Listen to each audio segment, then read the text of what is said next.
Hello, my name is Marc Aquino, and what I'd like to rant about today is I just heard that with Spider-Man 4 not heading to theaters on May 2011, Sony is leaving behind Sam Raimi, the director, and Tobey Maguire, its star. That, to me, is the worst idea ever! That is what I looked like when I first started making YouTube videos all the way back in January of 2010. Thankfully, I've gotten better since then, hopefully. So, anyway, hi, my name is Marc Aquino, and this is my 200th video.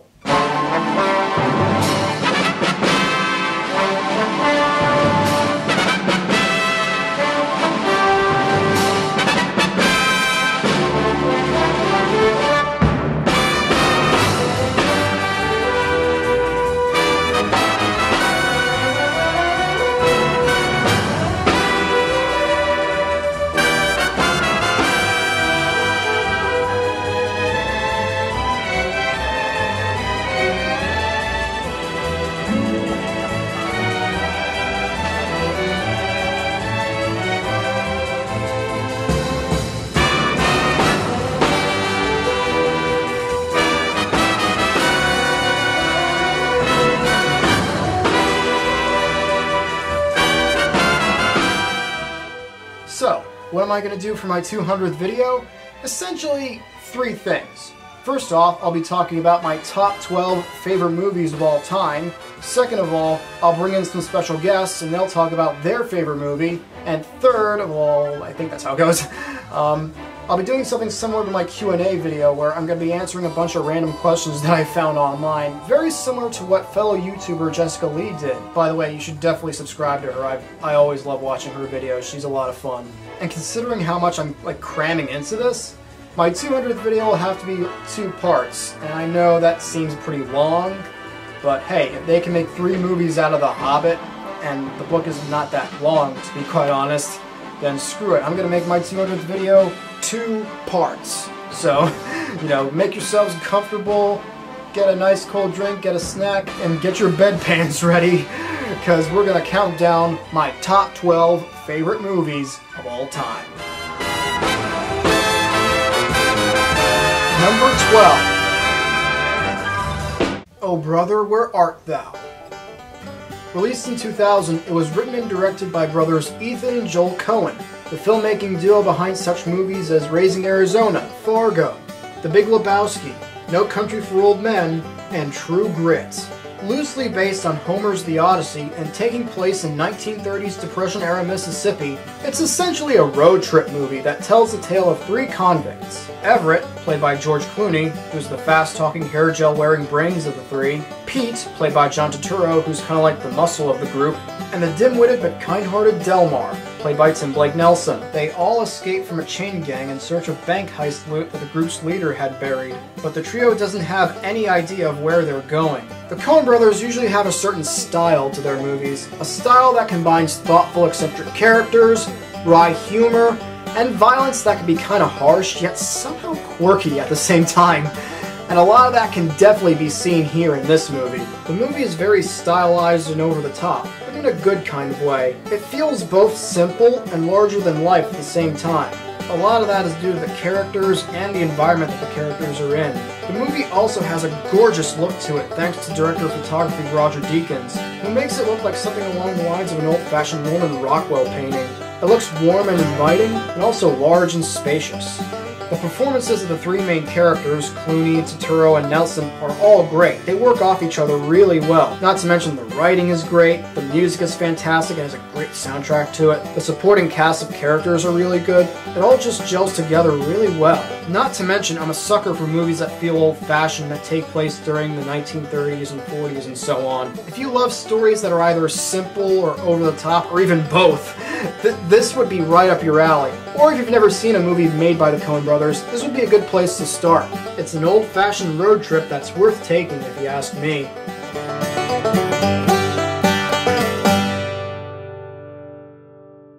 Alright, my first special guest appears on morning talk shows all across the world. She's a special correspondent for Fandango and Access Hollywood, And she's the co-host of Profiles with Malone and Mance on the Popcorn Talk Network. Give it up for the Red Fury herself, Miss Alicia Malone! Hi Mark, first up, congratulations on 200 episodes, that's incredible, keep it up, and thank you so much for all your support of me, and everyone on Schmoes know we always appreciate it. I love seeing your posts on Facebook. So now, for my favourite film, well, the one that I'm choosing to talk about today, you might be able to guess, it is Fight Club, directed by David Fincher. Came out in 1999, and I remember seeing it in a cinema with my sister when I went to visit her in Sydney, and I felt like it changed my life. I walked out of the cinema and I was seeing things in a completely different way to before. One of those movies I just couldn't shake, I couldn't stop thinking about, and afterwards I went and bought the Chuck Palahniuk novel that it's based on, devoured that, and now he is one of my favourite authors. The writing is something that I absolutely love about this film. It is so sharp, has some great comments on masculinity and society. It's also got a fantastic cast. Edward Norton plays the narrator, who starts a fight club with Tyler Durden, played by Brad Pitt, who has never looked better than in this movie. And then you have the direction from David Fincher, the cool colour grading, the tricky editing, the fast pace of it all, and a fantastic soundtrack. It feels like you're watching a music video or something on MTV in a way, but it has a lot of substance to it as well. So that is why Fight Club is one of my favourite movies of all time. It's a film that I can watch time and time and time and time and over and over and over and over and over and over and over again. And it doesn't feel like a copy of a copy of a copy of a copy. It feels like something completely original and unique. That's why I love Fight Club. Thanks so much for having me in your video, and I'll see you soon in Schmoville. Bye! Alicia, thank you so much. I'm really happy that you said yes to being part of this little project of mine. Although I'm pretty sure you just broke the first rule of Fight Club. Just saying. Anyway, you can follow her on Twitter and Instagram at Alicia Malone, and be sure to subscribe to her YouTube channel, Malone's Movie Minutes. The link's in the description. Number 11. Harry Potter and the Order of the Phoenix. I really consider the Harry Potter movies to be like the Star Wars of my generation. These movies were a big game changer for Hollywood. They entertained both kids and adults of all ages. They were movies with serious grown-up themes that never talked down to kids or pandered to them in any way. They're movies that will absolutely stand the test of time, and they made lots and lots of money. But I think Harry Potter is better than Star Wars. And you know why that is? Well, let's face it, there was never a Harry Potter film as bad as any of the prequels. Each movie had better acting than the prequels, better writing, better direction, a much bigger emphasis on character, a lot more practical effects, and they are all each much easier to sit through. Or to make it easier to understand, Star Wars has 3 great movies, Harry Potter has 8. So, ha! In your face, Star Wars nerds! Accio mic drop! This one in particular, Harry's 5th year at Hogwarts, is my personal favorite. The performances are fantastic as always, from our 3 leads, Daniel Radcliffe, Rupert Grint, and Emma Watson, to the always great supporting cast including Michael Gambon's Dumbledore, Alan Rickman as Professor Snape, Gary Oldman as Sirius Black, Ralph Fiennes as Voldemort, and Amelia Staunton as Dolores Umbridge. She's probably the scariest and most intimidating character in this movie, even more than Voldemort, and he's supposed to be scary. And the relationships between Harry and his friends and loved ones really start to feel even stronger than they were before. You really start to feel the emotional weight of Harry's problems. You really do get the sense that no one is truly safe. And that's all thanks to director David Yates, who would stay with the franchise up to its end. All in all, Harry Potter and the Order of the Phoenix is hands down my favorite of the Potter film series. Brilliant performances all around, great pacing, strong character moments, brilliant visuals. It represents everything that made the Harry Potter films so brilliant. And like this one, these films will still be entertaining for generations to come. Alright, time to answer some personal questions. This ought to be interesting. Am I outgoing or shy? Shy, that goes without saying. Do you think you'll be in a relationship 2 months from now? Nope. Does talking about sex make you uncomfortable? my parents were watching this, then yes, it would. Although I think my father watches my videos.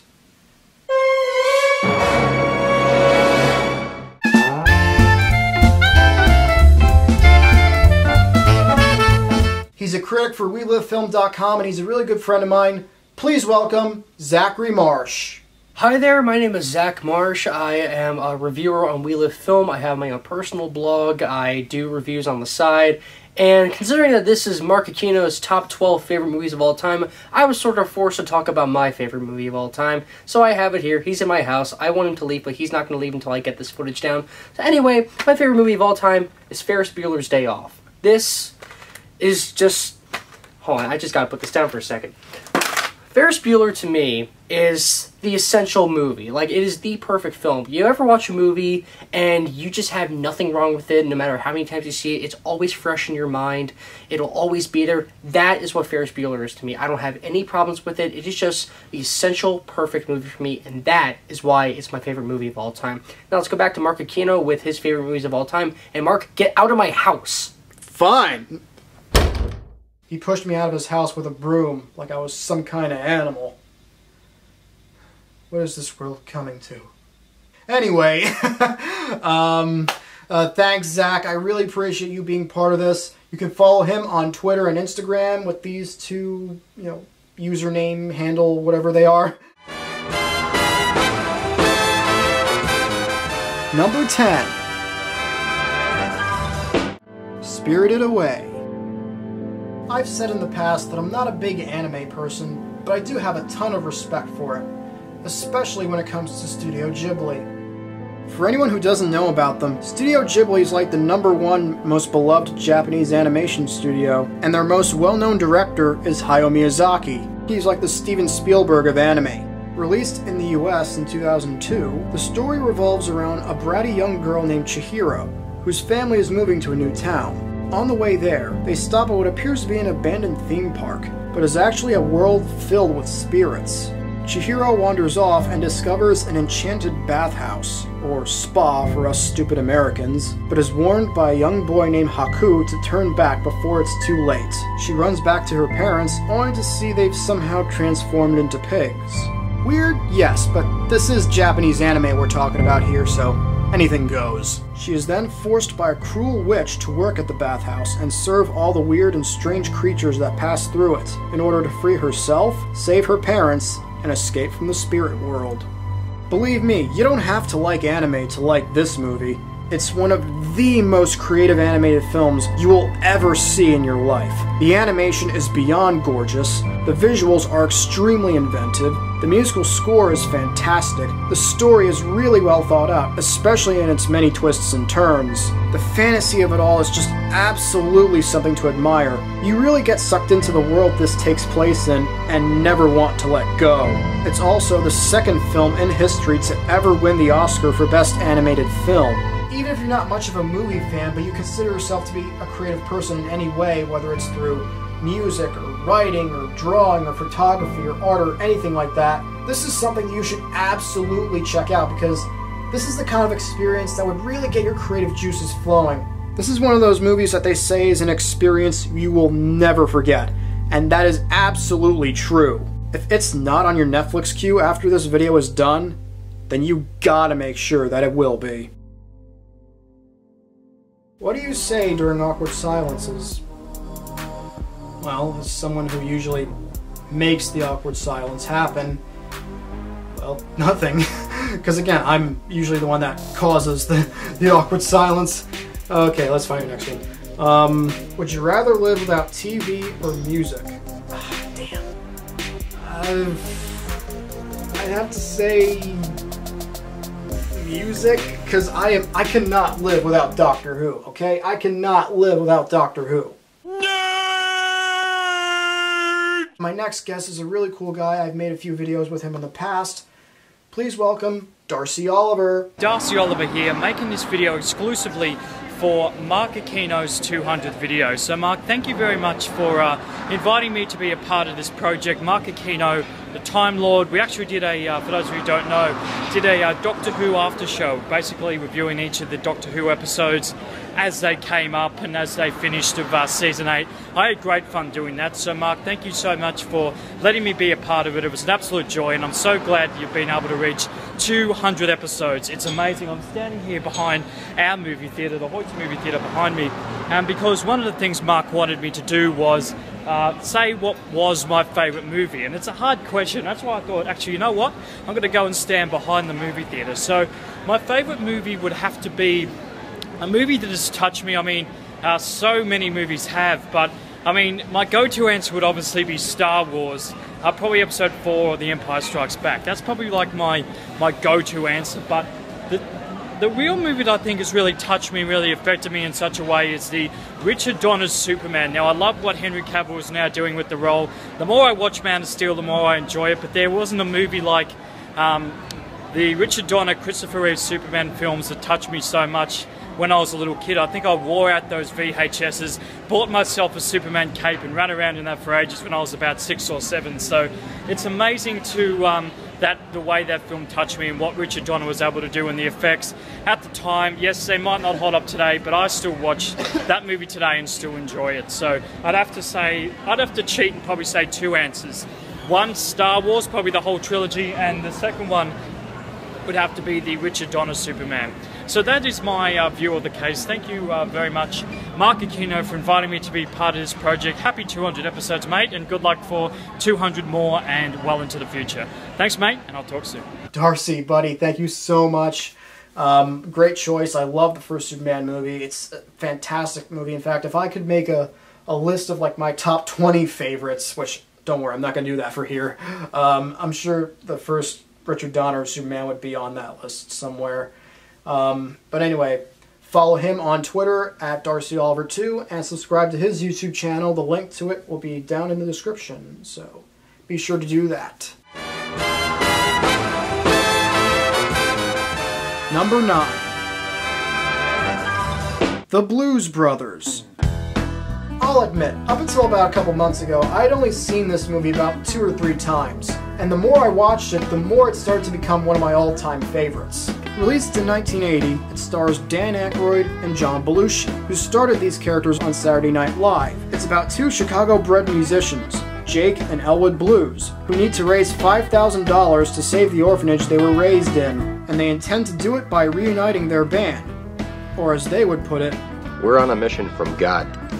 But they get into all sorts of trouble along the way, whether it's avoiding the police, Illinois-based Nazis, vengeful country bands, or Jake's homicidal ex-fiancée, played by Carrie Fisher. First off, the duo of Belushi and Aykroyd. These two are great together, playing it cool and just brushing off a lot of their scenarios like it's nothing, and they work off each other really well. Second of all, the music in this movie is fantastic, because do keep in mind, the Blues Brothers were already a pretty popular musical act before this movie came out. And there's a lot of appearances from legendary rhythm and blues performers like James Brown, Aretha Franklin, Ray Charles, and most of all, Cab Calloway, who plays Curtis, a father figure to Jake and Elwood. Third is the car chases. There's a lot of chase scenes in this movie, surprisingly enough. Lots of cars crashing into each other and all that. In fact, and I'm not lying here, this movie used to hold the record for the most car destruction to ever happen in a movie. Yeah, it's true. A musical comedy called The Blues Brothers once held the record for the most car destruction to ever happen in a movie. You'd think something like The Fast and Furious would have done that already, or heck, even something that Michael Bay would have done. But no, it was The Blues Brothers. It's a very over-the-top movie that really shouldn't be taken seriously, but that's part of the fun, really. It's silly, it's jam-packed with lots of great comedic moments, fun musical numbers, and wild car chases. It's a great wild ride, and it's one ride you should never miss out on. It's 106 miles to Chicago. We got a full tank of gas, half a pack of cigarettes. It's dark, and we're wearing sunglasses. Hit it. What does the most recent text that you sent say? Let's find out. I'm at the mall now, over by Macy's. Nothing funny or exciting, just that. What part of your body are you most uncomfortable with? I'm just kidding, it's my stomach. Would you rather go to outer space or the bottom of the ocean? outer space. I mean, come on. Have I not shown you how much of a Doctor Who fan I am? I mean, look at all this. 3 Daleks. 3!